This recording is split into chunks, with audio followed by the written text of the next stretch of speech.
Por isso que Jesus levanta Paulo por meio de Paulo.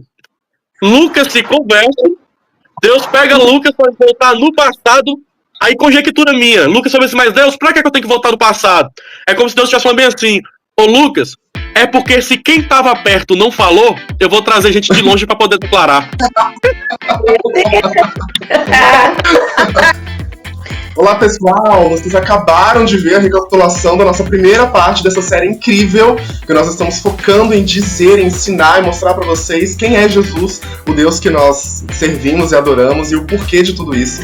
Então agora você vai continuar e presente aqui mais uma vez nosso querido Chamone, mais uma vez, seja muito bem-vindo. Ele que vai nos trazer essa palestra, vai nos trazer essa pregação, vai esse bate-papo super maravilhoso. Oi Ivan, tudo bem? Oi, tudo bem, pessoal? Vem com a gente. Vamos ouvir mais uma parte desse tema maravilhoso que você vai amar, assim como o primeiro. Você acredita em Jesus Cristo? Não. Chamone? Não. Você acredita em Jesus Cristo? Não.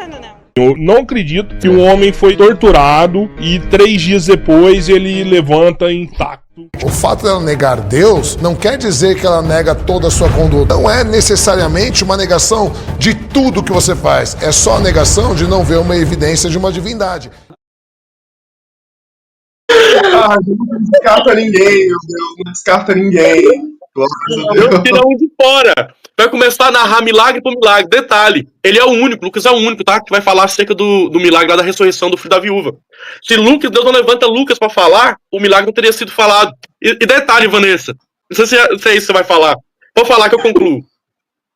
Eu ia dizer o seguinte, por não estar presente, ele buscou os mínimos detalhes das informações, né? Então, por isso, aí a clareza de tantos detalhes, né? Muitos detalhes. Então, ele é o único que vai falar sobre o olhar de Pedro, quando Pedro nega Jesus, que Jesus olha pra ele com um olhar diferente. E detalhe, sabe por quê? Olha como que Deus é detalhe, gente. Se vocês que estão ouvindo nós não tiver dado, escreve um glória a Deus aí. Dá um aleluia aí, porque se você não der um glória a Deus com isso aqui, por que Deus levanta Lucas para trazer os detalhes? Eu tô provando para vocês que Deus é Deus do meio, sim ou não? Sim. Porque até então, Marcos tinha registrado a ressurreição da filha de Jairo. A Bíblia diz que ela tinha acabado de morrer, sim ou não? Sim. Ela tinha acabado de morrer. Quando Jesus está no meio do caminho, a notícia chega, não é isso? Jairo, não importuna mais o mestre, porque a tua filha está morta. Não perturba mais Jesus, acabou, não tem mais jeito. Aí Jesus fala, Jairo, crê tão somente. Vai lá, pega na mão da menina, levanta a menina, ressuscita. João capítulo 11 fala sobre a ressurreição de Lázaro, que era amigo, íntimo, sim ou não? Sim. Lázaro estava sepultado há 4 dias. Quantos dias? 4 dias. O que isso declara? Marcos está declarando que Jesus teve poder sobre a morte no início. A menina acabou de morrer. Pegou? João, ele declara que Jesus tem poder sobre a morte no final. Já 4 dias sepultado, não tinha mais esperança, já estava em estado de putrefação. Só que tá faltando o meio. Aí, Deus vai resolver o problema. Deus vai resolver o problema. Lucas, vem cá. Eu fiz um milagre em Naim que esqueceram de falar. Porque o menino não morreu no início, o menino não tava morto no início, não. E não foi no final, não. Foi no meio do cortejo. Tava indo sepultar o menino. E eu cheguei e mudei a história. Porque é Deus mostrando que ele venceu a morte nos 3 estágios. No início, no meio e no final. Nossa, meu Deus do céu. Controle de tudo. Deus tem controle de tudo. Aí, pra acabar com tudo, além dele vencer a morte no início, porque ressuscitou a menina que tinha acabado de morrer, além de vencer a morte no meio, porque o menino já estava morto, estava no meio do processo, do cortejo, né? Porque primeiro morre, faz o funeral, não é isso? O velório, depois o cortejo está no meio, o final o sepultamento. Então o cortejo está no meio, no centro. Jesus chegou no meio e provou que tinha poder. E no final de tudo, quando Marta declarando, Senhor, ele já cheira mal. Sabe o que Marta tá falando? Não entra lá não, já tá em estado de putrefação, não adianta fazer nada. Você tinha que ter chegado quando ele tava vivo, que tava doente. Mas agora que ele já tá em estado de putrefação, acabou. Aí Jesus fala assim, Marta, eu já não te disse, tu crês e verás a glória de Deus? Porque às vezes, na nossa pequenez, a gente quer cura enquanto Deus quer fazer ressurreição. Oh, aleluia. Você quer poderoso, Às vezes a gente desfruta muito menos do que Deus tem pra fazer na nossa vida. Simplesmente porque a gente não acredita no que Deus vai fazer. Às vezes a gente pensa que Deus tá chegando tarde. Não tá. Não é que Deus tá tardio. Deus não esqueceu. Deus esqueceu. Deus não tá demorando. É porque o que Deus vai fazer não vai impactar só a sua casa. Uau. Vai impactar uma geração inteira. Aleluia. Aí, Jesus cura, né? Jesus ressuscita a menina no início, ressuscita o jovem no meio, ressuscita Lázaro no final. Aí Jesus, pra provar tudo agora, pra bater na cara da morte, vai ver assim, ó. Agora, pra provar que eu não tenho poder só pra fazer nos outros, eu mesmo me ressuscito. E detalhe, não vou me ressuscitar na cruz, vou ressuscitar dentro da sua casa. Eita! No meio de dois. Ele foi crucificado no meio de dois, né? Eu vou chegar nesse texto aí, pegou, ó. Pegou. Tá aqui, ó. Tá anotado aqui a parte. Lucas 23, 33. Jesus foi crucificado no meio. Por quê? Mesmo perante, né? Mesmo diante da sua própria morte, ele não perdeu o centro. Uau! Ele não perdeu o meio. Olha isso aqui. Lucas capítulo 8. Fala da mulher do fluxo de sangue. Lembra que a mulher do fluxo de sangue toca em Jesus? Só que detalhe. O texto fala que ela apertava e comprimia. O povo apertava e comprimia Jesus, sim ou não? Sim. Lembra que Pedro fala bem assim, que Jesus pergunta, né, quem me tocou? Aí Pedro fala bem assim, mas mestre, quem te tocou? Como é que faz uma pergunta dessa? É óbvio que vão te tocar. As pessoas te apertam e te comprimem aqui. Quando Pedro dá essa declaração, o que Pedro está dizendo? Jesus, na posição de liderança, o líder, ele projeta os passos e os liderados acompanham esses passos. O mais certo é Jesus ir na frente e os liderados aonde? Os discípulos atrás. Mas se a multidão está apertando e está comprimindo Jesus, Jesus não está na frente, Jesus está onde? No meio. Acessível. Porque aquele meio, o meio era o limite para aquela mulher ser curada. Às vezes o problema que nós carregamos, esse problema só vai ser resolvido quando Deus nos atrair para o meio. O centro. João 20, 19. João 20, 19. Lembra-me aí, João 20, 19. Jesus ressuscita. Que vai aparecer com os discípulos dentro do cenáculo. Meu Deus. Ao cair da tarde daquele primeiro dia da semana, estando os discípulos reunidos a portas trancadas por meio dos judeus, Jesus entrou, pôs-se no meio deles e disse, a paz seja com vocês. Amém. Jesus não apareceu aí? Gente. É o meio, né? É o meio, sempre. Pra fechar que ele manda no meio mesmo, Apocalipse capítulo 1. Lê o verso 12 e o verso 13. Apocalipse capítulo 1, 12 e 13. Voltei-me para ver quem falava comigo. Voltando-me, vi 7 candelabros de ouro, e entre os candelabros alguém semelhante ao filho de homem, com uma veste que chegava aos seus pés e um cinturão de ouro ao redor do peito. Sua cabeça e seus cabelos eram brancos como a lã, tão brancos quanto a neve, e os seus olhos eram como chama de fogo. Ou seja, João ouve uma voz, ele vira. Quando ele vira, ele vê Jesus glorificado andando no meio dos 7 castiçais. Esses 7 castiçais, o próprio texto vai falar que é a igreja. Então, ou seja, ele caminha no meio da igreja. Ele caminha no meio da igreja. Pegou? Claro. Então, Claro. é no meio que Jesus se manifesta. Deus vai se manifestar no meio da nossa luta, da nossa dor, né, da porta fechada. Então, exatamente, Deus só quer que a gente continue, né? Porque o milagre que aconteceu em Caná da Galileia, por exemplo, quando ele transforma a água em vinho, a pergunta é, o texto diz que o mestre Sala, ele pega, né, o vinho, a água lá, né, que a princípio era a água. Quando ele bebe, o texto diz que ele fala que é vinho. Só que no início, quando Jesus manda pegar, era água. Em que momento que houve o milagre da transformação da água em vinho? Não foi no início, porque no início, quando eles vão pegar, era a água que estava dentro das talhas. E no final, não era água, porque quando o mestre Sala já experimentou, já era vinho. Sim ou não? Sim. Então o milagre não foi no início e no final. Onde aconteceu esse milagre? Foram levados. No meio, enquanto eles carregavam. Aí sabe o que eu aprendo aqui? Isso aqui é fantástico. Os serventes sabiam de onde tiraram a água, o texto fala. Mas eles não sabiam que a água foi transformada em vinho. Eles não viram a transformação acontecer. Mas quem viu a transformação acontecer foi o mestre Sala que experimentou. Aí olha o ensinamento que eu aprendo com isso. Transformação não vê quem carrega, vê quem experimenta. Nossa. Meu Deus. Sim. Então, ou seja, às vezes você pode estar olhando e vendo que nada está acontecendo na sua vida, mas quem está à sua volta já está experimentando da transformação que Deus está fazendo. Uau! Aleluia. Meu Deus. Jesus é o princípio. Jesus é o final. Mas Jesus também, ele é o meio. Ele manda no meio. Amém? Amém. Glória a Deus. Aleluia! Glória. Ô, glória! O Senhor do meio. Ele é o Senhor do meio.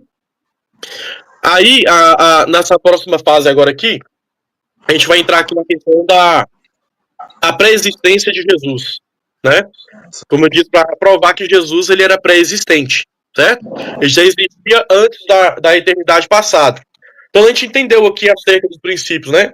Acerca que Jesus ele era o princípio, ele era o meio, também ele era o final. E também existem os 4 evangelhos. Se der tempo depois, na verdade, dá pra fazer depois um outro estudo, a gente colocar um outro podcast aí pra falar só sobre os evangelhos, falando sobre a natureza de Jesus, né? Podemos Cada um abordando uma parte. Você é um pod-liver já. Gostei. É um pod-liver. Mateus, quando ele escreve o seu livro, né? Eu vou falar rápido, não vou aprofundar aqui, porque senão isso aqui nós ficaremos aproximadamente 1h30 só nessa parte aqui. Mateus, quando ele fala do seu livro, Mateus ele tenta trazer uma face, nas 4 faces de Jesus. Mateus ele mostra a face de Jesus como rei, por isso que ele inicia falando bem assim, e essa é a geração de Jesus Cristo, filho de Davi, filho de Abraão. Por que Davi? Porque Davi era rei. Ele está mostrando que o Messias veio dessa linhagem, né? Tinha sangue real, correto? Depois, né? Filho de Abraão está falando sobre origem. Aqui tem algo poderoso escondido nisso aqui, tá? Isso aqui é muito forte. Porque quando a gente fala sobre árvore genealógica, qual o sentido da árvore genealógica? Mostrar a minha descendência, a minha história, não é isso? Só que ela começa do mais velho até o mais novo. Até chegar em mim.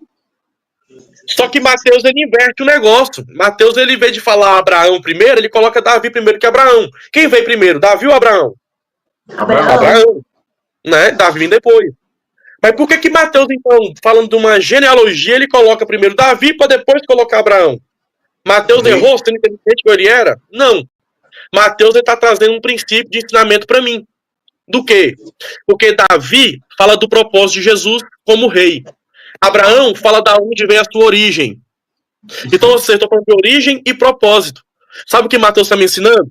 Mais importante que minha origem é o propósito que eu carrego. Sim. Porque tem gente que às vezes nasceu num lar dissolvido, quem sabe tem alguém que está nos ouvindo aqui agora, nasceu num lar dissolvido, e leva isso, o diabo usa isso para te bombardear, e você leva isso até como um complexo. Ah, porque eu nasci nesse lar, quando eu tive um pai assim, a mãe desse jeito, por isso que eu sou desse jeito. Não. Mais importante que o lugar que você foi originado é o propósito que você carrega. É você descobrir, quando você descobrir o seu propósito de vida, você vai ver que o lugar que você nasceu, pouco importa. Amém. Amém. Eu creio. Amém? Glórias a Deus. Amém. Com certeza. Amém. Glórias ao nome de Jesus. Glória a Deus. Aqui é assim, é estudo, vira pregação, vira Deus profetiza, e é isso aí. Sim. Não, né, João? Não guarda. Marcos já escreve uma visão diferente. Marcos já traz uma visão de Jesus servo. Por isso que o evangelho de Marcos, quando você lê, Jesus está trabalhando a todo momento, está fazendo milagre o tempo todo. Ele não para. Porque Marcos ele foi escrito para os romanos, e romano, para eles o que importa é o poder bélico do Deus que você prega. Ele não quer saber de história, de onde ele veio, genealogia. Para isso é importante para judeu. Agora, para romano, para ele o que vale é o poder bélico. Seu Deus é poderoso? Então me mostra que ele é poderoso. Aí por isso que Marcos escreve, né, os milagres de Jesus mostrando que ele tinha poder. E João, vamos falar de Lucas, sendo um médico que a gente já falou aqui, detalhista, Lucas, ele vem mostrar que Jesus foi 100% totalmente homem. Vou corrigir aqui, porque eu não gosto dessa expressão 100%. Até que na parte que, quando a gente for falar a diferença de Jesus para Cristo, eu vou até falar sobre isso. Vou usar a palavra totalmente. Lucas, ele vem provar que Jesus foi totalmente homem. O que isso quer dizer? Jesus não venceu a morte, não venceu o pecado, não venceu o diabo sendo Deus, ele venceu sendo homem. E isso joga uma responsabilidade maior ainda para cima de nós. Porque, né, tipo assim, é possível a gente estar, né, sendo um homem falho, mas viver uma vida de santidade. É verdade. Provou, né, que é possível, né? Ele precisava, né? Ele precisava vencer como sendo homem. Porque se ele vencesse como Deus, seria muito fácil. Então, tipo, ele precisava passar por tudo que nós passamos. A Bíblia fala que ele foi tentado em tudo, gente. Você acha que Jesus não recebeu investida de mulher? Você acha que Jesus não foi tentado em, tipo assim, em pegar dinheiro? A Bíblia fala que ele foi tentado em tudo, mas só que em tudo, ele não pecou. Ele venceu, né? Ele venceu o pecado. Então, e João, né, concluindo essa questão dos evangelhos, e João, tá? João escreve o seu livro de forma universal, querendo provar para nós que Jesus era Deus. Por isso que ele inicia no verso 1, no capítulo 1, no verso 1, no princípio era o verbo era Deus, o verbo estava com Deus. Provando que Jesus, de fato, ele era divino, tá? De fato, ele era Deus. Tanto que você vê os milagres que João conta, que são 7 milagres que ele narra no Evangelho, todos esses milagres estão provando acerca do caráter divino de Cristo. É João que vai falar que ele é a figueira, é João que vai falar que ele é o pão vivo que desceu do céu, é João que vai falar que ele é a porta, né? O eu sou, né? Eu sou a porta, eu sou a videira, eu sou o pão vivo que desceu do céu, eu sou a água viva. Então, ou seja, o eu sou manifestando, tá? O mesmo eu sou de Êxodo 3, quando Moisés encontra com ele na sarça, e ele fala bem assim, ó, Senhor, eu vou, mas em nome de quem que eu vou? Aí vai falar bem assim, ó, avisa o povo, fala que o eu sou que te enviou. Eu sou o que sou, né? Te enviou. Isso é muito poderoso. É muito poderoso, tá? Então, esses 4 evangelhos, né? Eles vêm para mostrar essas faces de Jesus. E até mesmo por que são 4 evangelhos canonizados? Existem na história outros evangelhos, mas que não foram canonizados. Só foram 4, inspirados pelo Espírito Santo. Porque até mesmo esses 4 evangelhos, né? Revela, o 4, ele é muito poderoso. A cruz tinha 4 pontas. As vestes de Jesus foi partida em 4 partes. Tá? Então, assim, existem 4 cantos da terra, né? Mostrando que o evangelho alcançaria os 4 cantos da terra. Enfim, tem muita coisa aqui que daria para nós entrarmos aqui. Tá? Mas na questão aqui agora, tá? Falando sobre a questão da pessoa do Cristo, essa aqui é a parte que diz lá sobre as religiões. O que as religiões falam acerca de Jesus? Existe uma doutrina na teologia que chama cristologia, tá? O que é a cristologia? A doutrina de Cristo, né?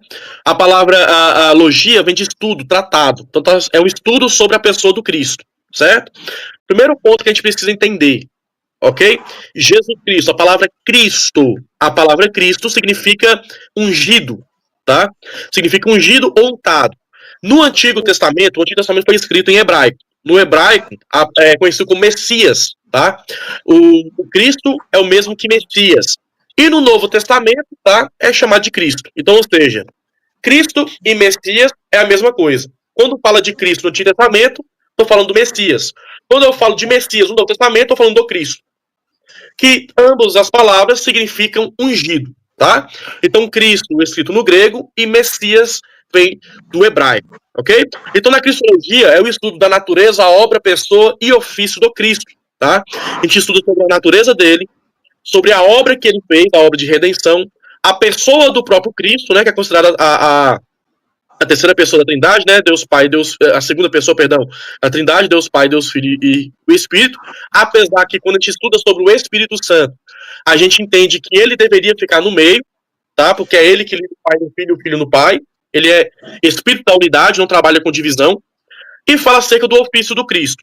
Então, para as religiões e seitas, elas definem Jesus da seguinte maneira, ó, os adventistas, eles pregam que Jesus e Arcanjo Miguel são o mesmo, tá? Para o adventista, eles pronunciam isso, como se Jesus e Miguel fossem a mesma coisa. Os mormons, Jesus é um polígamo, casado com Marta e Maria, e João capítulo 2 era o casamento de Jesus com as 2 mulheres. Os mormons pregam isso, tá? Que lá em João 2, que eu falei aqui do milagre, Jesus transformou água em vinho, Jesus estava casando com Marta e com Maria. E é eles também que falam que Jesus era irmão de Satanás e filho de Adão. Chega a ser absurdo. Os kardecistas. Jesus nunca teve um corpo. Eles dizem que Jesus só tinha um espírito elevado, tá? A Testemunha de Jeová, Jesus não é Deus, mas que foi uma criatura criada em algum tempo da eternidade. Nós acabamos de provar que é pelo contrário. Tudo que foi criado por causa dele. Então, ou seja, ele não foi um ser criado. Ele é um ser que já existia. Agora que eu vou provar. Ele já existia antes de tudo acontecer, na eternidade. O budista, Jesus nunca foi Deus. Só foi um homem que deixou um legado e nem eu tô entendendo minha letra, que eu escrevi aqui. Um legado e com bons princípios. Os muçulmanos, Jesus é só um profeta. E eles acreditam em Deus Alá, né? Aí vem aqui peraí, deixa eu... Aqui. A pré-existência do Cristo. Aí tá aqui, ó. Apocalipse 1:8 nós já lemos. Ele, eu sou o alfa e o ômega, o princípio e o fim. Sei que nós... Por isso que eu disse que essa parte é um pouco mais rápida, porque querendo ou não, a gente já falou muita coisa sobre isso aqui, né? Conseguiu provar. Então aqui, ó, quando ele fala que ele é o alfa, diz que ele é a primeira letra do alfabeto grego, não é isso? Ele é o princípio e ele é o ômega, ele é o final. Então Jesus está dizendo o quê? Eu sou o que era, eu sou o que é, eu sou o que há de vir. Não é isso? João capítulo 1, versículo 1, nós já falamos, recapitulando. No princípio era o verbo estava com Deus, o verbo era Deus. Era Deus. Quando algumas religiões, algumas pessoas que querem, né, usar esses textos da própria Bíblia para querer dizer que a Bíblia se contradiz, eles vão pegar essa fala, no princípio era Deus. Eles pegam essa fala e lançam uma pergunta. Quer dizer que ele era, agora não é mais? Pegou? Meu Deus, que bobagem. Mas é sério, isso é sério. Isso é sério. Tem pessoas que usam isso como teoria para provar que Deus não é Deus. Quer dizer, então peraí. Então o seu Deus, o Deus que você prega, ele era Deus lá atrás, agora ele não é mais. Ele deixou de existir. Não, a palavra era no grego, ela significa uma palavrinha em, que transmite uma ideia de continuidade. Então, quando Deus fala, né, no princípio era o verbo estava com Deus e o verbo era Deus, o que ele quer dizer? Que o verbo era, é e continua tendo em continuidade para todo sempre. Então, ou seja, né, eu estou falando com vocês do original. Porque eles só pegam a letra da Bíblia aqui, que está aqui, né, traduzida, e eles tentam argumentar para querer dizer que Jesus não era Deus. Mas quando você pega no original do grego, a própria palavra grega, ela já refuta, tá? Ela já prova que está dizendo que ele não quer dizer que ele era e deixou de ser. Não, ele era, ele é e continua sendo, tá? E não vai deixar de ser jamais, né? Então, João 1,14, fala bem assim, ó. O verbo se fez carne e habitou entre nós. Já falamos sobre isso aqui também. A palavra entre, que ele é o Deus do meio. A palavra habitar, eu não vou arriscar falar aqui o grego, porque eu vou passar vergonha, porque eu não sei falar grego, nem o hebraico, né? Mas é a palavra que é mais ou menos assim, ó. Esquenose, escreve S-K-E-N-O. Aí tem os acentos, né? De acordo com a palavra. Mas o que essa palavra significa, tá? A palavra habitar significa morar em uma tenda. Olha isso aqui. Morar em uma tenda. Porque o verbo se fez carne e habitou entre nós. Essa palavra habitar significa tabernacular. Ele tabernaculou. O que é isso? Ele habitou em uma tenda, tá? Hoje não habita mais essa tenda. Ele está na glória. A gente vai ver isso aqui. Ok? Então aqui, ó. Tenda que é armada, depois desmontada e vai embora. Olha que poderoso isso aqui. Quando João está dizendo que ele se tabernaculou, o que João está querendo mostrar para nós? Que ele era Deus, tá? Ele estava na eternidade. Ele se despiu de toda a sua glória, se fez um pouco menor que os anjos, a Bíblia fala, sendo homem, carne, manifestou nesse tabernáculo aqui, ó, como se fosse um templo, né, a carne, tabernaculou entre nós, ok? Só que o que é o tabernacular? É o morar em uma tenda. Quando a Bíblia fala de morar em uma tenda, para mim entender, eu tenho que ir no Antigo Testamento e entender como é que o povo fazia no deserto. O que o povo fazia no deserto? Números 4 do verso 4 ao 5, abre para mim rapidinho. Número, capítulo 4. O serviço dos coatitas na tenda do encontro será o cuidado das coisas santíssimas. Quando o acampamento tiver que mudar, Arão e os seus filhos entrarão e descerão o véu protetor e com ele cobrirão a arca da aliança. Depois cobrirão com couro. Lê o Qual? verso 15 agora. Verso 15. Quando Arão e os seus filhos terminarem de cobrir os utensílios sagrados e todos os artigos sagrados, e o acampamento estiver pronto para partir, os coatitas virão carregá-los, mas não tocarão nas coisas sagradas. Se o fizerem, morrerão. São esses os utensílios da tenda do encontro que os coatitas carregarão. Agora vai Números 9, o verso 15 ao verso 23. No dia em que foi armado o tabernáculo, a tenda que guarda as tábuas da aliança, a nuvem o cobriu. Desde o entardecer até o amanhecer, a nuvem por cima do tabernáculo tinha aparência de fogo. Era assim que sempre acontecia. De dia a nuvem o cobria e de noite tinha aparência de fogo. Sempre que a nuvem se levantava de cima da tenda, os israelitas partiam. No lugar em que a nuvem descia, ali acampavam.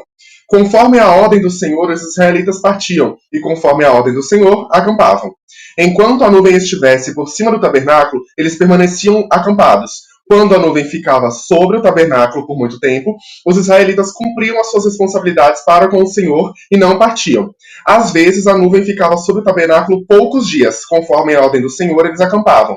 E também conforme a ordem do Senhor, partiam. Outras vezes, a nuvem permanecia somente desde o entardecer até o amanhecer. E quando se levantava pela manhã, eles partiam, de dia ou de noite. Sempre que a nuvem se levantava, eles partiam. Quer a nuvem ficasse sobre o tabernáculo 2 dias, quer um mês. Quer mais tempo, os israelitas permaneciam no acampamento e não partiam, mas, quando eles se levantavam, partiam. Conforme a ordem do Senhor acampavam, e conforme a ordem do Senhor partiam. Nesse meio tempo, cumpriam suas responsabilidades para com o Senhor, de acordo com as suas ordens anunciadas por Moisés. Olha, agora vamos entender isso aqui. O que o escritor está falando para nós, né? Que eles no deserto, tá? Era guiado por essa nuvem. Lembra que eu disse para vocês lá quando eles estavam em Pirairote? A nuvem, né? De dia, ela escondia eles do sol. Por isso que o salmista diz, né, que aquele que habita no esconderijo do Altíssimo, a sombra do Onipotente descansará. O povo achava descanso no meio do deserto, né? A nuvem guiando eles no meio de um sol escaldante e a nuvem trazendo sombra pro povo aqui embaixo. E durante a noite, essa nuvem transformava em uma coluna de fogo, aonde aquecia o povo e trazia clareza naquilo que eles caminhavam. Para eles não pisarem, né, em cobra, buraco, enfim, trazia luz e direção. É a nuvem dando direção. Então, aonde a nuvem descia, o povo armava tenda e ficava ali até o comando dela. Quando a nuvem subia e começava a andar, o povo desarmava a tenda e partia, ia embora. A nuvem descia de novo, armava a tenda no deserto e a nuvem partia, ia embora, desarmava a tenda e ia embora. Por isso que, né, quando fala a palavra tabernaculou, é a mesma coisa que habitar em uma tenda. Tenda que é armada, depois desmontada e vai embora. Olha como é que Deus é detalhista. O fato do povo, a caminhada do povo do Egito até Canaã, o que eles faziam, a maneira como Deus tratava o povo dando a direção, já mostrava Jesus de forma teofânica.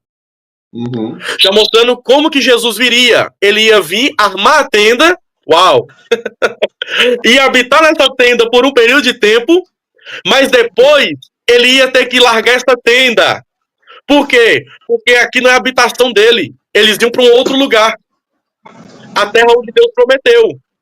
Por isso Jesus veio, tabernaculou, morreu, ressuscitou, foi elevado ao céu e está onde hoje a destra do Pai, nós vamos ver isso aqui, não é isso? E nos prometeu uma terra, e essa terra é onde nós vamos herdar. Aí, por herança, né, por meio de Cristo Jesus. Então tá vendo como é que Deus move as coisas, né, já mostrando o Cristo manifesto, Jesus manifesto. Então olha isso aqui que interessante. O Cristo como homem, Jesus como homem, tá? Porque a gente vai entender que existe uma diferença entre Jesus e Cristo, tá? Na questão que Cristo é um título dado a Jesus, ok? Então, para ficar bem claro, Jesus, Cristo, Jesus Cristo. Jesus é a parte humana, a natureza humana dele que tabernaculou, que vem em carne. Sentiu dor, né? Sentiu fome, sentiu sede, chorou, né? João 11:35 diz que ele chorou por causa da morte de Lázaro, não é isso? Cansou, enfim. E do outro tem o Cristo, que é a parte divina dele. Do outro lado tem o Cristo, que é a parte, né, a natureza divina dele, que se manifesta em alguns momentos da Bíblia, que eu vou mostrar isso para vocês. Então aqui, ó, Jesus é uma tenda em sua humanidade. Como humano, é como se fosse uma tenda. Ele só veio, armou essa tenda, habitou nela por um período. Mas no comando da nuvem, ele teve que desarmar essa tenda e ir embora. Pegou ou não? Claro. Mateus 22:23. Mateus capítulo 1, 22:23. Lê pra mim aí. Tudo isso aconteceu para que se cumprisse o que o Senhor dissera pelo profeta. A virgem ficará grávida e dará à luz a um filho e o chamarão Emanuel, que significa Deus conosco. Emanuel, significa Deus conosco. Lembra, provando que ele é o Deus do meio? Ele sempre quis habitar no meio? Porque Deus sempre quis estar com nós. Tá? Deus sempre quis estar com nós. E entra em outra questão, por isso quando Satanás, né, ele cai, ele se rebela contra Deus, Deus já cria o projeto da igreja, né, para a igreja servir a entrar nesse lugar. Por isso que o diabo tem tanta raiva nossa e quer destruir a gente de toda forma, porque era uma função que era dele, agora você passou para nós, né, porque dentro do projeto original de Deus. Então Deus sempre quis estar conosco. Deus Emanuel, Deus conosco. Depois da sua morte, ele partiu e foi embora. Ó, ele veio uma tenda, que é o corpo, a sua humanidade, morreu. Depois que ele morreu, ele foi embora. Atos capítulo 1, verso 9, verso 11. Tendo dito isto, foi levado às alturas enquanto eles olhavam, e uma nuvem o encobriu da vista deles. E eles ficaram com os olhos fixos no céu enquanto ele subia. De repente surgiram diante deles 2 homens vestidos de branco, que lhes disseram: Galileus, por que vocês estão olhando para o céu? Este mesmo Jesus que dentre vocês foi levado aos céus, voltará da mesma forma como o viram subir. Então, ou seja, ele veio, morreu, certo? Só que ele habitou entre nós, na tenda, só que depois que ele morreu, ele foi embora. Voltou, né, para o céu. E aonde Jesus está hoje? Aonde Jesus está nesse exato momento? A Bíblia me fala? Ela me fala. Para onde ele foi? Atos 7, 55 ao 56. Leia para mim. Atos dos Apóstolos, capítulo 7, 55 e 56. Mas Estevão, cheio do Espírito Santo, levantou os olhos para o céu e viu a glória de Deus. E Jesus em pé à direita de Deus e disse: Vejo os céus abertos e o Filho do Homem em pé à direita de Deus. Mas eles taparam os ouvidos e, dando fortes gritos, lançaram-se junto contra ele. Então, ou seja, Jesus hoje está à destra do Pai, à direita do Pai, certo? 1 Pedro 3:22. Que subiu aos céus e está à direita de Deus. A ele estão sujeitos anjos, autoridades e poderes. Amém. Então, olha, aonde Jesus está hoje? À direita do Pai, certo? À destra do Pai. Tá vendo que a Bíblia tem resposta para tudo? Aonde Jesus estava? Então, ou seja, vamos lá, ele era uma tenda, né? Ele tabernaculou em forma de tenda, tendo o seu corpo humano, a carne. Morreu, ressuscitou, tá o corpo glorificado, foi embora, a gente viu ele indo embora. E agora a gente sabe onde ele tá, né? Ele tá à direita do Pai. Então, ou seja, ele veio para nos mostrar que ele veio, morreu, foi para um lugar e vai nos levar para esse lugar. E vamos estar com ele, nesse lugar, certo? Então, aqui nós vemos Jesus manifestando no Antigo Testamento. Então, no Antigo Testamento, Jesus se manifestava de forma teofânica. O que é a teofania, né? Jesus fala, o que seria essa teofania? É uma manifestação visível do próprio Deus no Antigo Testamento. Então, eu vou mostrar alguns textos aqui, por exemplo, não vou citar todos, porque senão ia prolongar muito. Mas alguns textos aqui interessantes que prova Jesus aparecendo no Antigo Testamento, tá? Aparecendo como verbo. O primeiro, por exemplo, né? Vamos lá, a questão da palavra teofania. Tem a combinação de 2 palavras gregas, tá? Theos e fania, né? Fania. Quer dizer mostrar ou manifestar. As teofanias bíblicas, elas não foram exatamente iguais umas às outras. Tem que deixar isso aqui claro, ok? Deus, ele assumiu diversas formas. Por exemplo, Deus apareceu, né, em forma de sonhos, visões. Deus apareceu de forma simbólica. até mesmo a presença em forma de anjo do Senhor. Tá? A gente vai ver aqui que algumas vezes o anjo do Senhor aparece, ele era Jesus manifesto. A gente vai ver aqui, por exemplo, uma forma aqui de sonho, Jacó, ele dorme. Jacó deita a cabeça numa pedra e ele dorme e tem um sonho, ele sonha com uma escada. E essa escada, os anjos subiam e desciam sobre essa escada. Aquela escada era Cristo. E eu vou te mostrar que aquela escada era Jesus. Tá?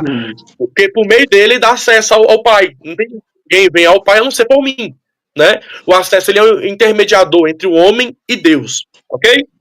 Então aqui, ó, o nome Jesus ele não aparece no Antigo Testamento. Tá? Como eu já disse lá no início, o nome Jesus não aparece no Antigo Testamento, porque esse nome foi dado na encarnação do Verbo no Novo Testamento. Quando esse tabernaculou, é quando ele se encarnou aqui, sendo humano, ok? No Antigo Testamento, ele era o Verbo, a palavra. Quando a palavra se tabernaculou, se encarnou, aí sim ele ganha o nome de Jesus, tá? Ele ganha o nome de Jesus. Mas ao longo do Antigo Testamento, o Verbo se manifestou em diversas vezes. Por exemplo, anjo comum não aceita adoração. Vocês sabiam disso ou não? Sim. Vocês estão me ouvindo? Acho que o John está travado. Voltou. Anjo comum, ele não aceita adoração. Apocalipse 19:10. Então caiu aos seus pés para adorá-lo, mas ele me disse, não faça isso. Sou servo como você e como seus irmãos que se mantêm fiéis ao testemunho de Jesus. Adore a Deus. O testemunho de Jesus é o espírito de profecia. Adore a Deus. Adore a Deus. É um anjo que está falando. Adore a Deus, não é isso? Uhum. O anjo não está aceitando adoração. Pega isso aí. Apocalipse 22, 8 e 9. Apocalipse 22, 8 e 9. Eu, João, sou aquele que ouviu e viu estas coisas. Tendo-as ouvido e visto, caí aos pés do anjo que me mostrou tudo aquilo, para adorá-lo. Mas ele me disse, não faça isso, sou servo como você e seus irmãos, os profetas, e como os que guardam as palavras deste livro, adore a Deus. Olha aí. Tá bem claro que o anjo não aceita adoração, certo? Mateus capítulo 4. Ele disse, tudo isso te darei se te prostrares e me adorares. Jesus lhe disse, retira-se, Satanás, pois está escrito, adore o Senhor, o seu Deus, e só a ele preste culto. Ai, meu Deus. Próprio Jesus. O diabo, ele era um querubim. Ele era um anjo. Certo? E ele está falando para Jesus bem assim, ó, eu vou te dar todos esses reinos se você prostrar e me adorar. Aí Jesus primeiro queria adorar ele, né? É o próprio Deus. Jesus é o próprio Deus. Oh, meu Deus. Só que aí ele tá argumentando, né? Aí Jesus já vai dar na muleira dele, né? Já vai dar na muleira dele pra deixar isso sem resposta. A pessoa, ó, somente a Deus adorarás e prestarás culto. Não é isso? Só que olha agora que interessante. Eu acabei de provar para vocês que anjo nenhum aceita adoração. Mas como entender Gênesis capítulo 18, verso 1, 2 e 3? Olha o que diz. Depois apareceu-lhe o Senhor nos carvalhais de Manre, estando ele assentado à porta da tenda, quando tinha aquecido o dia, e levantou-se os olhos e olhou, e eis 3 varões estavam em pé junto a ele. E vendo-os, correu da porta da tenda ao seu encontro, e inclinou-se à terra. Abraão inclinou-se em forma de adoração perante os pés. Verso 3. E disse, meu Senhor, se agora tenho achado graça aos teus olhos, rogo-te que não passe de teu servo. Você vai ver que o anjo aqui, os anjos que apareceram, os 3 varões que apareceram, eles em nenhum momento repreendem Abraão. Eles aceitam a adoração quando ele se inclina. Porque esse anjo que aparece aqui não era um varão normal, era o próprio Cristo aparecendo de forma manifesta. Uau. E ele aceitando o quê? Adoração. Não houve nenhuma repreensão da parte dos anjos, quando Abraão prostrou-se em terra. Porque era o anjo, ali era o próprio Cristo manifesto. Outro texto, bem claro, deixa eu ver se esse aqui eu falo. Gênesis 32, um texto muito conhecido. Gênesis 32, 22 ao 30.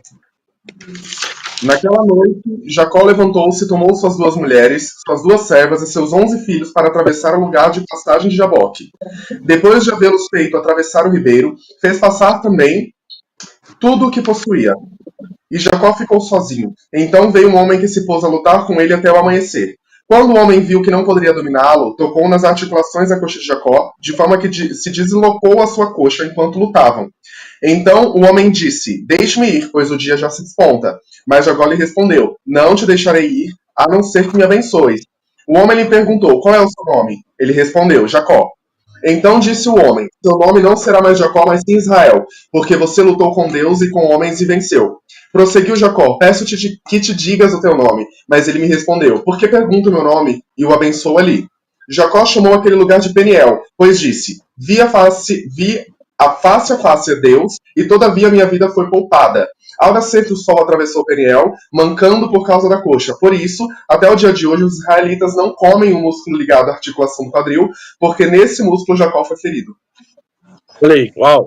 Aí é o famoso Val de Jaboque, né? Onde Jacó muda.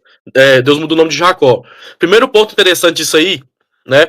Que Jacó ele vai lutar com o anjo. É isso? E o próprio Deus se deixa ser vencido, né? Ele deixa ser vencido para poder mudar a identidade de Jacó. Primeiro, por que que o anjo pergunta para ele, como tu chamas? Sabe por que que o anjo está perguntando o nome de Jacó? Por quê? Porque quando ele sai da casa do pai fugido, ele não sai como Jacó, ele saiu como Esaú. Porque ele enganou seu irmão. Lembra? Uhum. O que o anjo quer saber bem assim, com quem que eu tô falando? Com Jacó ou com Esaú? Eu tô falando agora com um homem que agora de fato quer ser transformado ou com alguém que engana e passa alguém para trás, como você fez com seu irmão lá atrás? Porque quando você saiu de sua casa, você não saiu com quem você é, você saiu com a aparência dos outros. Então, no ambiente do encontro com Deus, no secreto, não tem como eu aparecer com máscaras. Deus sempre vai mostrar quem eu sou de verdade. Quando Jacó confessa quem ele é, ele vai dizer assim, eu sou Jacó, é como se ele falasse assim, agora sim. Né? Então, Agora é Esaú, né? Agora é Jacó, né, que eu tô falando. Aí, por que Jacó tem esse encontro com Jesus aqui, tá? No Val de Jaboque? Porque se Jacó, ele encontra com Esaú lá na frente, ele não tá encontrando Esaú como Israel. Ele encontra Esaú como Jacó, como era antigo. E por que que Deus encontra ele no meio do caminho e muda o nome dele? Porque se Esaú encontra com o antigo, Jacó morre. Mas como encontra com Israel, como é a nova criatura, ele recebe vida. Aleluia. É diferente. Por isso que eu tô pregando pra alguém que teve a vida transformada, identidade mudada. Por isso que o diabo, quando ele olha pra você, ele quer tocar na sua vida, ele quer falar do teu passado, não tem como mais, porque Deus mudou tua identidade. Porque como, né, a Vanessa do passado poderia morrer, mas como a Vanessa nova em Cristo recebe vida, o John do passado morreria, mas o John agora em Cristo recebe vida. O Vinícius do passado morreria, mas o Vinícius agora em Cristo recebe vida, né? Então, quando Deus muda o nome, Deus está ensinando algo para nós. Isso aqui é poderoso demais. Olha como profundo é isso aqui. Deus ele pode mudar, né? Trocar o nome de alguém. Deus sempre gostou de fazer isso. Só que, olha que interessante. O nome do pai de Abraão, aliás, Terá, que era o pai de Abraão, ele deu o nome de Abrão. Só que Deus foi lá e mudou o nome dele, de Abrão para Abraão. Não é isso? O nome, né, Isaac, que era filho de Abraão, ele teve Jacó. Deu o nome dele de Jacó, né? Só que Deus foi lá, aqui no Val de Jaboque, tá mudando o nome dele de Jacó para Israel. Não é isso? A gente pode falar aqui próprio Sara, que era Sarai. Os pais de Sarai tinham dado o nome dela de Sarai. Mas Deus vai lá e mudou o nome dela, né? De Sarai para Sara. Só que olha que interessante.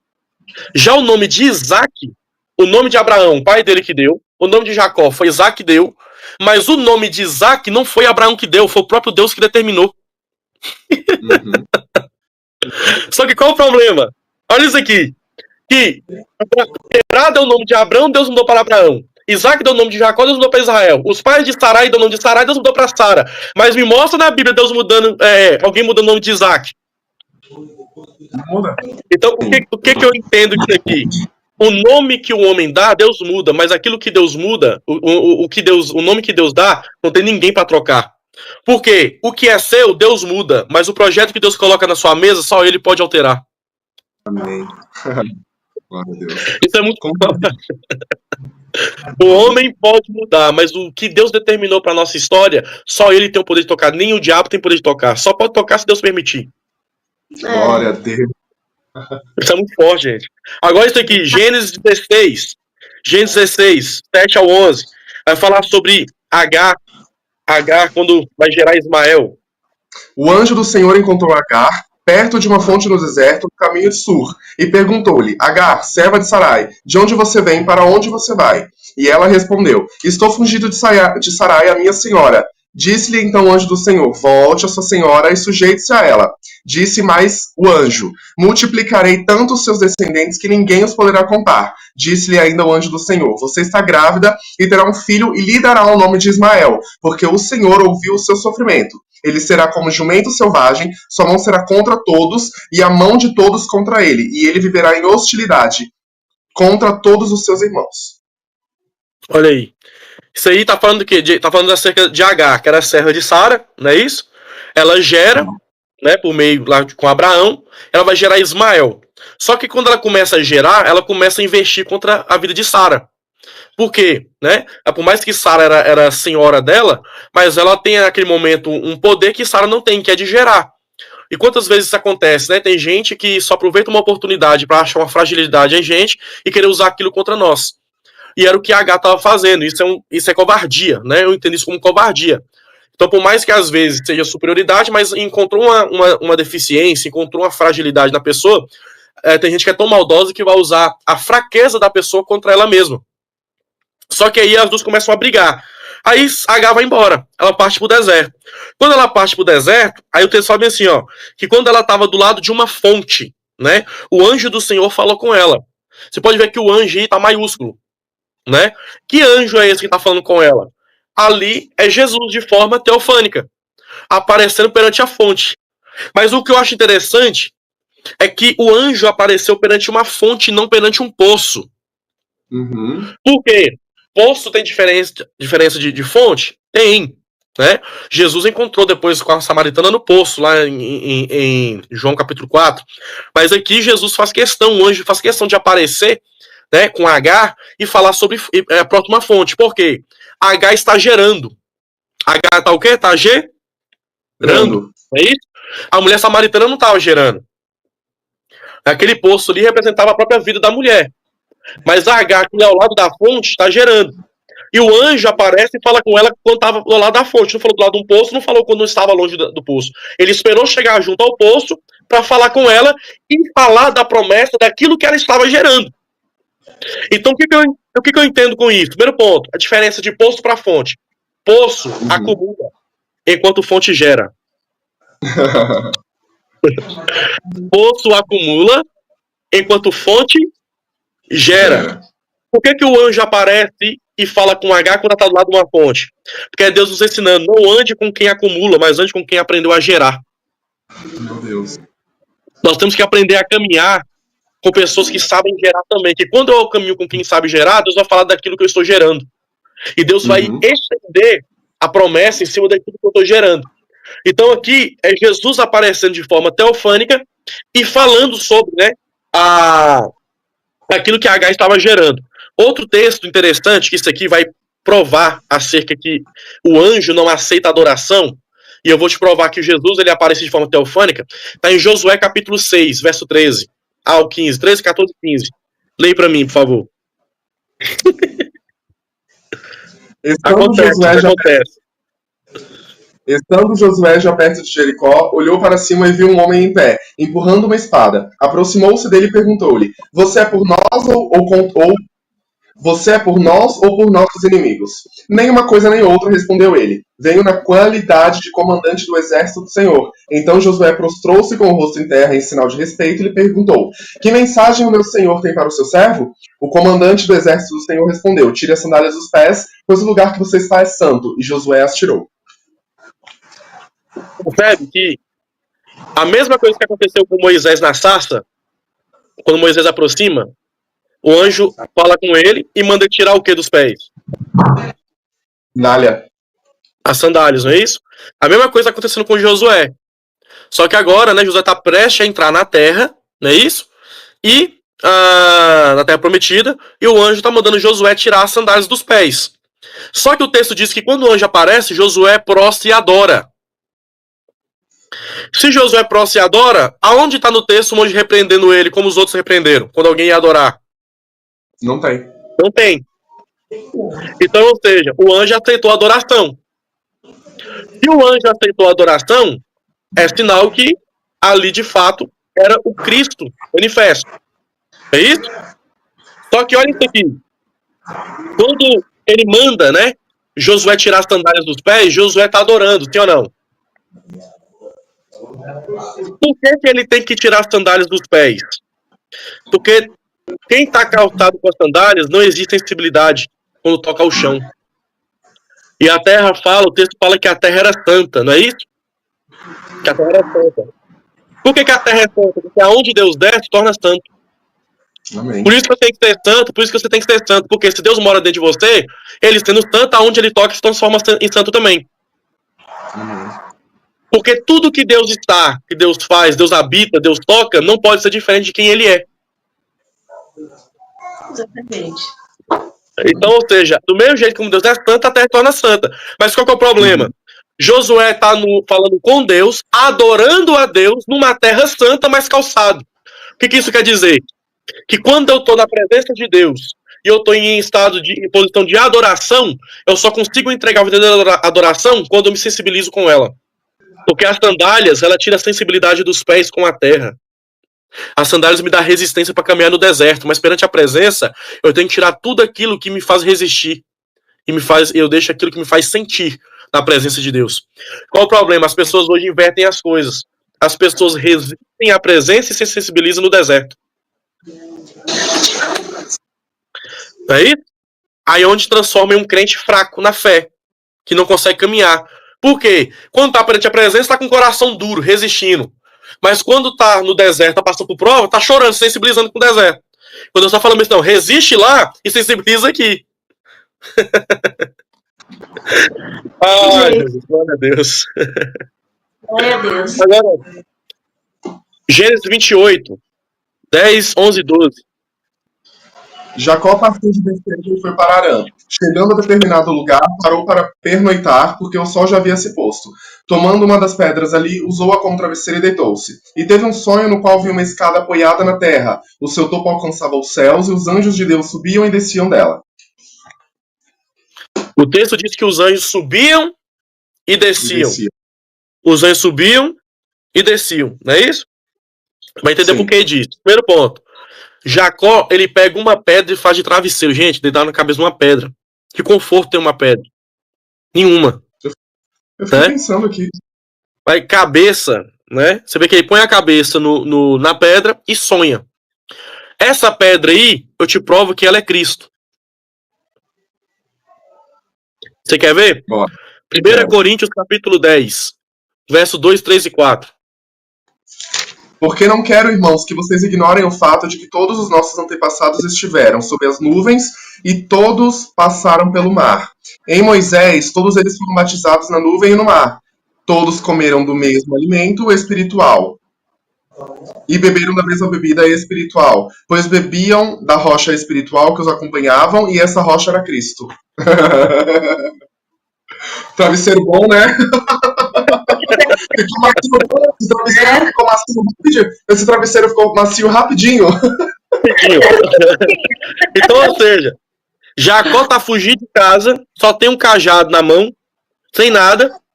Ele vai deitar a cabeça na rocha. O fato de deitar a cabeça na rocha, ele tá deitando a cabeça sobre Cristo. Quando você aprende a descansar sua cabeça em Cristo, os seus sonhos se tornarão sonhos de Deus também. Aleluia. Ele vai ter um sonho de Deus. Meu Deus. Olha o alinhamento. O cara não tem nada, mas o cara tá colocando a cabeça em Cristo. Quando eu aprendo a descansar o meu cansaço, o meu corpo em Cristo Jesus, eu vou começar a ter sonhos daquilo que o céu tem para mim. E qual é o sonho que ele tem? Ele vê anjos subindo e descendo, né? Primeiro sobe, depois desce. Não é isso? Com a escada que tá ligado na terra até o céu. A escada tá ligada na terra até o céu. Só que os anjos não descem para depois subir. Os anjos primeiro sobem para depois o quê? Descer. Porque quando o sonho é de Deus, aquilo que desce do céu é só consequência daquilo que eu primeiro ofereci. Meu Deus, Vinícius. Gente, comentem o que vocês estão achando desse episódio, porque eu tô aqui embasbacado. Como é possível Deus ser uma fonte inesgotável de tanta palavra, de tanto mistério. Que bênção, que bênção. A prova que a pedra era Cristo, olha o alinhamento, e que a escada também era Cristo. João 1,51. Lê pra nós aí. João quanto? Capítulo 1, verso 51. E então acrescentou: digo-lhes a verdade, vocês verão o céu aberto e os anjos de Deus subindo e descendo sobre o Filho do Homem. Sobre o Filho do Homem. Pegou aí? Vocês verão os anjos isso. do céu subindo e descendo sobre o Filho do Homem. Quem é esse sobre Meu filho? A escada. Uhum. É, É a escada que liga. Meu Deus. Agora sim. Glórias a Deus. Eu tô Aí, aqui, ó, passando tudo. isso aqui era fantástico, viu? Isso aqui eu vou falar rápido, pra gente ganhar um tempinho aqui, ó. Jesus, ele também era nuvem, lembra a nuvem que a gente já falou aqui várias vezes? Ele era a nuvem, tá? Êxodo 44, 38 vai falar sobre isso. Jesus é a nuvem que guiava o povo do deserto e que enchia o tabernáculo. Levítico 16, ele aparecia na nuvem sobre o propiciatório. 1 Reis 8, 10, 11, ele foi a nuvem da inauguração do templo de Salomão, quando inaugura o templo, que a glória de Deus desce, e todo mundo que estava lá dentro, né, cai por terra, recebe uma glória sobrenatural. Ageu 2:9, a glória dessa última casa é maior que a primeira. Aqui também está falando sobre a questão de Cristo, tá? Que Cristo, ele é a última casa, né? Aqui mostrando a teofania de Jesus, tendo ele o templo. Aí eu escrevi aqui assim, ó, o templo de Zorobabel era bem inferior ao templo de Salomão. Porém, Deus, por meio do profeta Ageu, que a glória dessa última casa será maior que a primeira. Por quê? Porque no templo de Zorobabel não tinha mais a Arca da Aliança do lugar santíssimo, porque ela saiu, né, do santíssimo para pregar na porta. O que é isso? Quando a gente compara os dois templos, tá? O templo de Salomão e o templo de Zorobabel, vamos dizer assim, o templo de Salomão era uma mansão. O templo de Zorobabel era uma tenda, a tenda lá do deserto, uma barraca. Só que a glória da barraca foi maior do que a glória da mansão. Por quê que foi maior do que a glória da mansão? Porque na barraca a arca estava lá, o próprio Cristo estava lá. Mas na mansão, no templo de Salomão, a arca já não estava mais lá no Santíssimo. Tanto quando o véu rasga, que quando Jesus morre, o véu rasga, aonde a arca deveria estar, ela não está ali mais. A arca da aliança, ela some no contexto lá de Jeremias, né? Depois, sobre Jeremias ali, você não vê mais falando sobre a arca da aliança. Ela desaparece. E a arca representa a presença de Deus, sim ou não? Sim. Só que a arca é o próprio Cristo. A própria arca é o próprio Cristo. Quer ver eu te provar? Ela era de madeira de acácia. A madeira de acácia representa a humanidade de Cristo. Revestida de ouro por dentro e por fora. Representa a divindade de Jesus. Jesus homem, Jesus Deus. A tampa do propiciatório, que representava o trono de Deus, que é o mesmo tamanho da caixa, guardava 3 elementos dentro. O maná, que caiu do deserto, o pó de maná, as tábuas da lei e o bordão de Arão que floresceu no deserto. O que é o maná? O maná representa o pão. Jesus disse que é o pão vivo que desceu do céu. O maná estragava no deserto, sim ou não? Sim. O maná que cai no deserto, a ordem era bem assim, ó, até o quinto dia, você vai pegar uma porção, mas no sexto dia você vai pegar a porção dobrada, porque no sétimo você não pode trabalhar. E quem pegava no sétimo dia uma porção, a Bíblia diz que estragava. O maná estragava, dava mau cheiro, dava bicho. Mas espera aí, como é que o maná que cai no deserto leva pra tenda e estraga, mas o maná que tá dentro da arca não estragou? É a presença de Deus. Porque tudo que está em Cristo se preserva. Uau! Uhum. Tudo que está fora tem prazo de validade. Tudo que está fora estraga. Tudo que está fora dá mau cheiro. Mas tudo que está em Cristo é preservado até o fim. Glórias a Deus. Por isso que a família de Noé foi preservado. A arca de Noé representa Cristo, preservando a família de Noé. Quer ver? Quando a arca está lá no Monte Ararat, lá, a Bíblia diz que a porta abre. Tinha uma única porta na arca e abre na lateral. Sim ou não?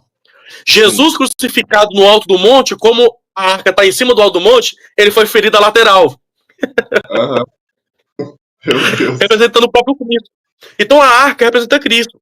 A tábua da lei representa a palavra, Jesus, ele diz que é a palavra, e o bordão de Arão que floresceu. Olha que interessante isso aqui. O bordão floresceu. O que era o bordão? Era um galho seco. Alguém começou a levantar contra o ministério, né? Sacerdócio lá de Arão. Aí Deus faz uma prova. Fala para Moisés pegar 12 cabeças, 12 homens de cada tribo, e cada um vai pegar um galho e vai plantar na porta do tabernáculo. E ele fala bem assim, ó. E amanhã, pela manhã, no dia seguinte, pela manhã, olha para você ver, o texto é bem claro. E no dia seguinte, pela manhã, uau, isso aqui é fantástico demais. Você vai desenterrar os galhos. O galho que tiver dado fruto, florescer e dado fruto, esse é o meu escolhido. Aí, quando é pela manhã, Moisés chega lá, começa a desenterrar o cajado das tribos. Tira de Judá, tá seco. Tira de Isacar, tá seco. Tira de Zebulon, tá seco. Tira de Dan, tá seco. Quando chega na de Levi, que era de Arão, quando ele arranca, a Bíblia diz que não só floresceu, como deu fruto. Olha que poderoso. Um galho que estava seco, morto, sem vida, pela manhã floresceu e deu fruto. Não sei se você pegou isso aqui, mas lá vai. Marcos 16, é domingo pela manhã. As irmãs Marias estão indo ungir um corpo de alguém que estava sepultado há 3 dias. E elas também assim, quem vai nos tirar a pedra? É domingo pela manhã. Era um galho seco. Mas quando chegaram lá, o anjo falou assim, ó, mulheres, o que estão procurando dentre os mortos aquele que está vivo? Uau! Glória a Deus. O cajado lá do deserto já representava a ressurreição de Cristo, que Jesus ressuscitaria pela manhã. Detalhe, o cajado não só floresceu, que o florescer representa vida, sim ou não? Deu vida, né? Nasceu folhas, nasceu flor no cajado que não tinha vida. Representa vida. Só que o texto diz que deu fruto. A ordem era só florescer. Só que foi tão forte o milagre que deu fruto. Por quê? Não bastava Jesus só ressuscitar para florescer. Ele tinha que dar o fruto. E quem é o fruto? Eu tô lendo pra eles aqui agora, ó. Glória. Eu tô falando do fruto agora que tá ouvindo a gente aqui, ó. Glória a Deus. Aleluia. Deus é poderoso. Que lindo, Deus é poderoso. Aí, para fechar essa parte aqui que nós estávamos falando, da pré-existência de Cristo, que já existia, a manifestação, Números 21, 4 e 9. Eu vou falar, tem muitas outras para falar aqui, mas pra gente ir para outra parte, eu só vou falar isso aqui. Lê para mim aí. Eu já falei para vocês que Cristo é a rocha, né? Foi para vocês que Cristo é a rocha, não falei? E existem outros textos aqui que falam da rocha também, tá? Que é especificando Moisés. Inclusive, Moisés fere a rocha 2 vezes, não é isso? A primeira vez que ele fere a rocha sai água, mata-se do povo. Da segunda vez, Deus não manda ele bater, manda ele falar e ele fere. Por que Deus pune ele porque ele fere a rocha? Porque a rocha é Cristo. A rocha só foi ferida uma vez. Jesus não vai morrer de novo para mim e por você. O sacrifício dele foi uma vez só e foi suficiente. Aí, dentro da tipologia, quando Moisés fere a primeira vez a rocha, ele está ferindo Cristo. É Cristo sendo ferido na cruz. E a rocha deu água, sim ou não? Quando Jesus foi ferido no peito, a Bíblia diz que são 2 elementos do peito dele. Saiu água e sangue. Aquele água que sai ali representa o nascimento da igreja. Porque toda mulher, quando está gestante, o primeiro sinal que o menino vai nascer é quando a bolsa rompe. Tem as contrações, a bolsa rompe, sai a água, não é isso? Então aquela bolsa rompendo ali representa como se fosse Cristo gerando a igreja. Só que a segunda rocha aqui está tipificando a igreja que está firmada em Cristo Jesus, que é a rocha. Lembra quando ele fala com Pedro? Né? Ele fala assim, ó, Pedro, tu és Petros, mas sobre essa rocha que sou eu, edificarei a minha igreja. A igreja é edificada na rocha, que é ele. Então, a segunda rocha não é Cristo, é a igreja que está edificada em Cristo. E Moisés tem que falar. Ele não, ele bate na igreja. A igreja tem um dono. E o dono dela não vai deixar ninguém ferir ela. Porque a igreja não dá água. A igreja não gera quando você bate, ela gera quando você fala. Uau! Basta falar, basta pregar a palavra. Então a rocha representa Cristo. A rocha que esconde Moisés, Êxodo 33, depois vocês lêem lá a partir do verso 18, lembra que Moisés pede para ver a glória? E Deus vai esconder ele dentro da rocha, numa fenda de uma rocha, e esconde ele. Aquela rocha ali representa Cristo. É Deus escondendo Moisés. A fenda da rocha representa a fenda que fizeram no peito de Jesus. Então, ou seja, o tamanho da ferida que fizeram em Jesus é o meu tamanho. Cabe a gente ali certinho naquela ferida. Ele foi ferido por nós, de forma tipológica. Nem pra nós, John, pra gente fechar essa primeira parte. Partiram eles do Monte Or pelo caminho do Mar Vermelho para contornarem a terra de Edom. Mas o povo ficou impaciente no caminho e falou contra Deus e contra Moisés, dizendo: Por que vocês nos tiraram do Egito para morrermos no deserto? Não há pão, não há água, e nós detestamos essa comida miserável. Então o Senhor enviou serpentes venenosas que morderam o povo, e muitos morreram. E o povo foi a Moisés e disse: Pecamos quando falamos contra o Senhor e contra você. Ore pedindo ao Senhor que tire as serpentes do meio de nós. E Moisés orou pelo povo. O Senhor disse a Moisés: Faça uma serpente e coloque-a no alto de um poste. Quem for mordido e olhar para ela viverá. Moisés então fez uma serpente de bronze e a colocou num poste. Quando alguém era mordido por uma serpente e olhava para a serpente de bronze, permanecia vivo. Olha aí. Vocês pegaram isso aí ou não? O povo murmurou contra Deus no deserto, não é isso? Aí Deus permitiu com que, serpentes abrasadoras saíssem do deserto e picassem o povo. E quem era picado, morria. Não é isso? O veneno da serpente era terrível, né? Queimava, por isso abrasadora, queimava e matava em poucas horas. Então, quando o povo, vendo que pecou, pediu para Moisés que orasse a Deus. Né? Então, ou seja, você vê que o povo sempre recorrendo a Moisés, né? Para Moisés ir lá e falar acerca em prol do povo. Então Deus dá uma ordem para Moisés. Qual a ordem que Deus dá? Deus manda Moisés levantar uma serpente de metal, uma serpente de metal bronze, né? E todo que olhasse para ela, o veneno não fazia mais o quê? O efeito. Só que o texto é bem claro, ele manda levantar uma serpente de bronze. Por que levantar uma serpente? Porque quem está embaixo vai ter que olhar para cima e olhar para essa serpente. Quando olhar para essa serpente, olha que interessante. Sabe quem era essa serpente de bronze? Não. Se eu te falar que era Jesus, você acredita? Se você me provar, eu acredito. Cadê aí? João capítulo 3, verso 14. Da mesma forma como Moisés levantou a serpente no deserto, assim também é necessário que o Filho do Homem seja levantado, para que todo aquele que nele crê tenha vida eterna. Meu Deus, olha só. Tá certo, então. Glória a Deus. Essa Obrigado, serpente Senhor, aí, o que acontece? O veneno da serpente não fazia mais efeito quando as pessoas aprendessem a olhar para a cruz. Quando eu aprender a olhar para a cruz, para o Calvário, o veneno, né, o pecado que habitava em mim não tem mais força sobre mim, porque tudo na cruz é apagado. Glória a Deus. O antídoto para o pecado está no Calvário. O antídoto do pecado está em Cristo Jesus. Por isso que ele está falando, ele está declarando. Aí em seguida ele vai ler o verso 15 para você ver. O 15 e 16, que aí é o texto bem, né, conhecido por todos. E Deus amou o mundo de tal maneira. Leia. Para que todo aquele que nele crê tenha vida eterna. Porque Deus tanto amou o mundo que deu o seu Filho unigênito, para que todo aquele que nele crê não pereça, mas tenha vida eterna. Amém. Eu creio. Pegou ou não pegou? Peguei. Se você que está assistindo pegou também, comenta o que você está achando, o que seus pensamentos, se está fazendo sentido para você também. Olha que bênção, gente. Glórias a Deus. É isso aí, mais uma vez fomos impactados, né, pela palavra, por quem é Jesus, e nós estamos aqui ansiosos para as próximas partes, porque vem muito mais por aí, né, Chamoy?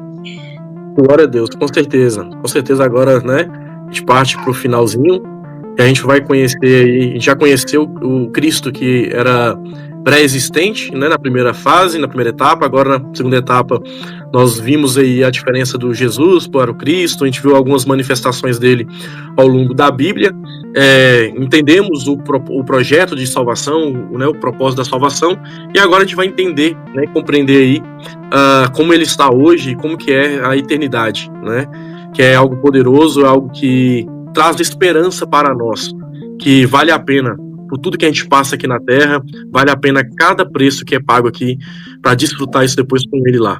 Maravilhoso. É sempre muito bom estar aqui com vocês. Muito obrigado pela presença. Muito obrigado você que nos assistiu até aqui. Não se esqueça de compartilhar esse vídeo, mandar para outras pessoas para que elas sejam evangelizadas e que elas possam compartilhar, porque aqui na tela essa palavra pode chegar em todo o mundo até os confins da terra. Nós somos o Pod Live e nós estamos aqui para você e por você. Um beijo, ó. Tchau. Tchau.